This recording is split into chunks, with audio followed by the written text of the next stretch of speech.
Pessoal, essa última parte de estudo dos gases eu considero um aprofundamento, tá? Que a gente chama de modelo cinético do gás. Eu vou fazer aqui uma dedução, mas ela não é importante. No final eu vou botar as equações, a gente vai discutir as equações. Bom, o modelo cinético dos gases, ele pretende descobrir o seguinte, né? Imaginando esse gás como uma esfera que se move com uma certa velocidade, a gente vai considerar o seguinte, que existe uma velocidade média das esferas ali dentro. Cada moléculazinha vai ter uma velocidade levemente diferente uma da outra, ou pode ser até que ela tenha uma velocidade muito diferente uma da outra, mas eu vou ter uma velocidade média dessas moléculas, certo? E essas moléculas vão colidir com as paredes, e quando elas colidem, a gente já viu, elas exercem uma pressão. A primeira coisa que eu vou querer determinar é o seguinte, ó, qual é a relação que existe entre pressão e a velocidade dessas partículas? Qual é a relação entre pressão, né? Pressão versus velocidade média das partículas. Bom, a gente vai desenhar aqui uma caixa, a gente vai imaginar aqui, ó, tem um monte de moléculas se movimentando em todas as direções. E eu vou determinar o seguinte, ó, quanto que vale a pressão numa das paredes desse recipiente. Galera, a gente pode pensar o seguinte, né? A pressão exercida numa das paredes é devido à colisão de todas as moléculas nessa parede, num determinado intervalo de tempo. Cara, se a gente pensar aqui, ó, que eu tenho moléculas se movimentando para tudo que é lado, então eu vou ter molécula, ó, se movimentando no eixo Z, que batem nessa parede da frente aqui, ó. Moléculas se movimentando no eixo Y, que batem na parede de cima. E moléculas se movimentando no eixo X, que batem nessa parede aqui que me interessa. Então, na verdade, nessa direção aqui que eu estou estudando, ó, que é de interesse, só 1/3 das moléculas se movimentam. Mas a gente sabe o seguinte, ainda nessa direção, né? Eu vou ter moléculas que se movimentam para cá e moléculas que se movimentam para cá. Mas eu estou interessado só nessas, ó, essas que batem na parede aqui. Então, se imaginar que esse meu cubo aqui, né, porque o gás está dentro de um cubo, tem 6 faces, então 1/6 das moléculas colidem com aquela parede, certo? O N aqui, ó, o N vai ser um número de moléculas, ok? Só 1/6 bate na parede. Esse 1/6 faz força. E se eu dividir essa força pela área, eu descubro quanto que é a pressão. Se eu lembrar o que eu falei de gás ideal é aquele que só tem choque perfeitamente elástico, né? Então a gente pode considerar que essa moléculazinha aqui que se move com uma certa velocidade média, essa barrinha em cima do V significa médio, ok? Que colide com a parede, ela bate e volta com a mesma velocidade, certo? Porque é um choque perfeitamente elástico, então a velocidade inicial dela e a velocidade final vai ser a mesma. Lembrando um pouquinho de mecânica, né? Por isso que eu acho que é um aprofundamento, a gente tem que saber vários conceitos, ó. O impulso feito por uma força vai ser igual à quantidade de movimento final menos inicial, tá? Impulso é força vezes tempo. Quantidade de movimento final é massa vezes velocidade final, menos massa vezes velocidade inicial.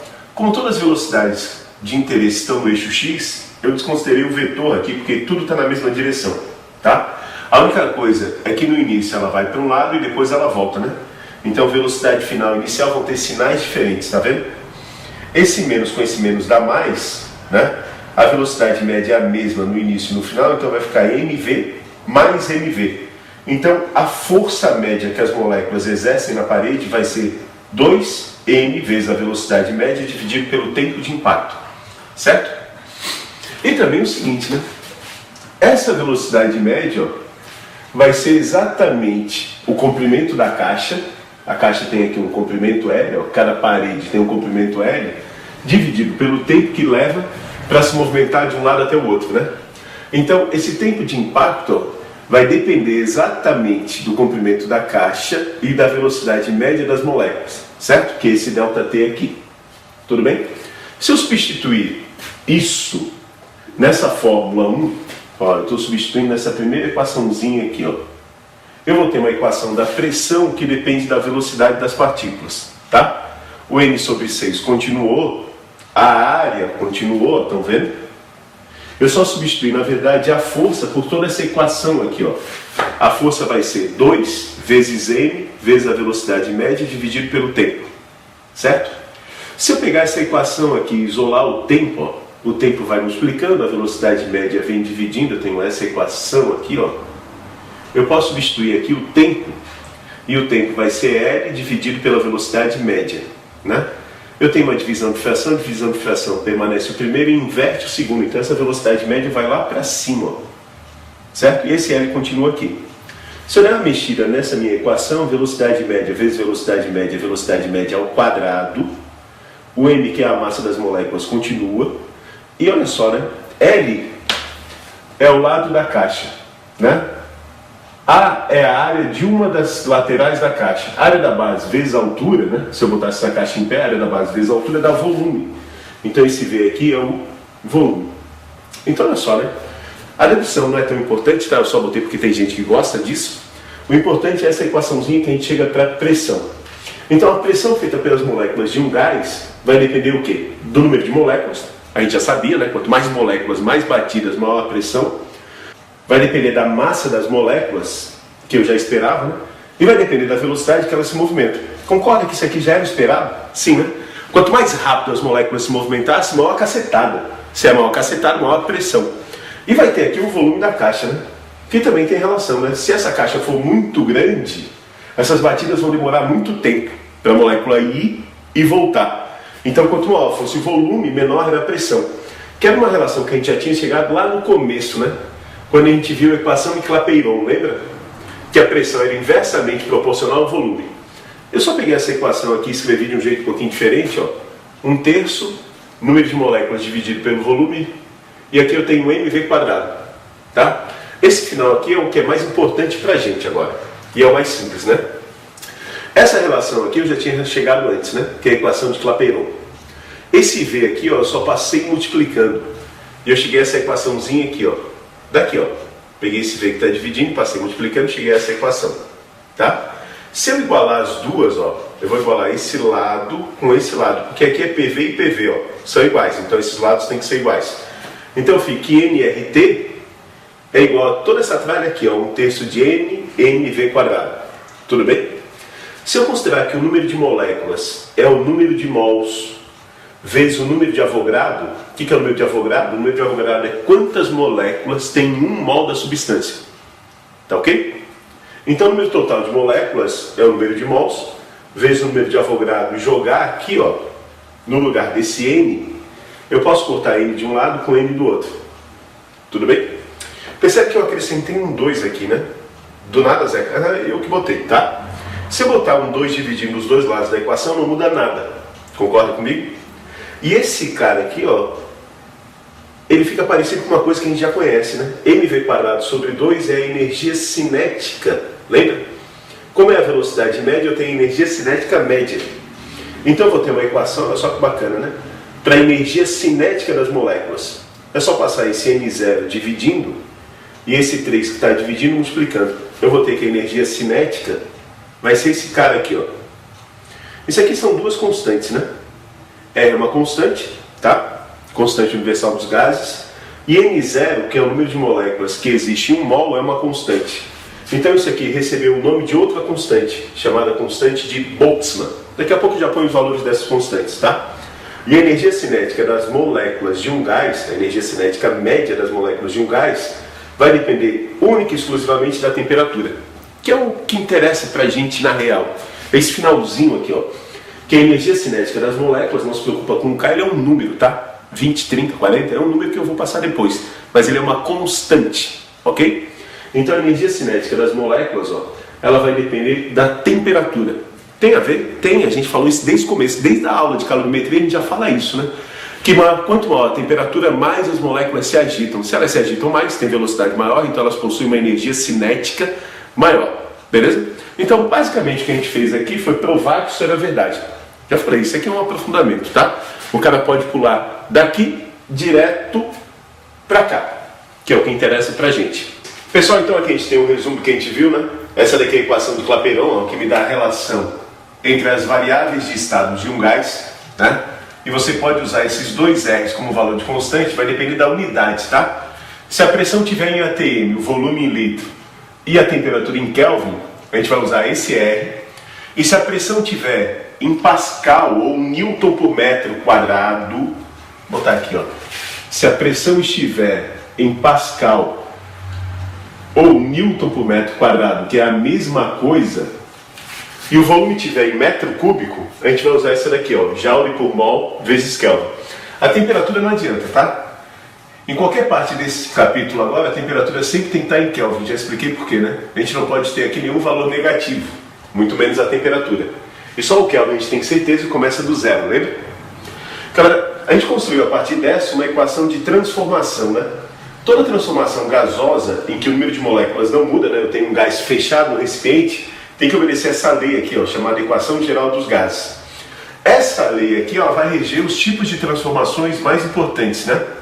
A isotérmica, a temperatura constante. Quem quiser anotar no caderno, isso aqui é bacana, tem vestibular que pede, né?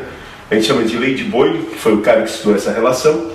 A isobárica, pressão constante, né? Aqui o P é constante, aqui o T é constante, e aqui o volume é constante. Que é a lei de Gay-Lussac, certo? Tem vestibular que pede, então anota aí. E a isocórica, que é a volume constante, que é a lei de Charles, tá ok? Percebe o seguinte, né? A temperatura constante, a gente corta o T, os dois T são iguais. Então o T só vai ficar só isso daqui. E a gente já viu que essa é a cara do gráfico P por V. Tá? Quando a pressão é constante, a gente corta os P's. E sobra só isso daqui, V sobre T, V0 sobre T. E eu tenho um gráfico de uma pressão constante, no gráfico P por V. E na isocórica, né, eu vou cortar os V's. Então, se eu usar essa equação aqui, ó, não preciso decorar as outras três, já está resolvido o meu problema, né? É só lembrar que aqueles que são iguais eu vou cortar dos dois lados, né? São iguais, eu posso cortar dos dois lados da equação. E vou ter aqui, ó, para uma isocórica, um gráfico P por V, em que o volume é constante, ó, sempre o mesmo valor do volume. Por que eu fiz questão de só colocar gráfico de pressão por volume? Tá? Lembra, isso aqui é uma revisão, né? Que serve para a gente entender termodinâmica. Na hora que a gente calcular trabalho termodinâmico, ó, esse gráfico é que vai ser importante, da pressão pelo volume. Então, olhando para o gráfico, você tem que reconhecer se é uma isotérmica, se é uma isobárica ou se é uma isocórica. Tá ok? Então, põe esse resumo no teu caderno. E a gente viu no final aquele aprofundamento, né? Beleza? Até aqui já é o suficiente para a maior parte dos vestibulares, que a pressão, se a gente imaginar as moléculas como pequenas bolinhas que têm massa, vai depender da massa das moléculas e da velocidade média delas ao quadrado. Quanto mais rápido elas se moverem, maior a pressão. Na verdade, ó, esse valor de baixo que vem daqui, quando a gente deduziu, que é o mais interessante para a gente, né? Só lembrando rapidinho, esse N aqui é o número total de moléculas, né? Que a gente já viu, ó, quanto mais moléculas, maior vai ser a pressão. O número total de moléculas vai ser o número de mols, beleza? Desculpa, né? Esse N vai ser o número total de partículas, tá? Vai ser o número de mols, tá? Vezes o número de Avogadro. O número de Avogadro, ó, é quantas partículas ou quantas moléculas existem no mol. Tá? Então, cada mol, por exemplo, né, um mol de O2, ele vai ter 32 gramas. Então, em 32 gramas de O2, de oxigênio, né, eu vou ter 6 vezes 10 na 23 moléculas de oxigênio. Cara, é um número gigante, absurdo, né? Então, tem sempre bilhões e bilhões de moléculas ali, ó, dentro do meu recipiente. E lembrando, a equação que me interessa é essa, tá? Que vai me dar a energia cinética das moléculas do meu gás. Então eu consigo calcular qual é a energia cinética total do meu gás. Como? É só pegar esse valor, que é a energia cinética de uma molécula, e multiplicar pelo número de moléculas, tá? Então eu vou ter a energia cinética de cada molécula do meu gás, que vai depender exatamente de quem? Da temperatura. Então olha só, quanto maior for a temperatura, isso é muito importante, mais energia cinética vai ter cada molécula do meu gás. Zeca, tu tá te repetindo, eu sei, mas isso é importante. Esse finalzinho aqui, ó, talvez seja a coisa mais importante dessa revisão. Que a energia cinética de cada molécula vai depender exatamente da temperatura. Certo? Por que é importante? Porque o nosso gás é ideal, lembra? Não existe energia potencial de interação ali. A única energia que existe para as moléculas é a energia cinética. Então a energia total do meu gás vai depender só de quem? Da temperatura. A energia que tem guardada dentro dele, ó, vai depender da temperatura do gás. Falei para vocês que K é uma constante, chamada constante Boltzmann. Ele nada mais é do que o R dividido pelo número de Avogadro, por isso que deu um valor tão pequenininho aqui, ó, 10 na menos 23. E o valor dele é esse, né? E a unidade vai ser Joule por Kelvin. Eu sei que nessa matéria, né, essas constantes, elas assustam, né? Até porque os números não são bonitos, né? Não é 2, 10, o G é bom, né? 10 metros por segundo ao quadrado. Mas, ó, são valores que o vestibular ou o Enem te fornece, tá? Nenhum valor desse você precisa decorar, tá ok? Ele vai te dar. A única dificuldade que você pode ter, né, é de trabalhar com esses decimais aqui. Então, dessas matérias, geralmente a gente tem que ser bom em multiplicação e divisão com vírgula, ok? Vamos ver a termodinâmica então?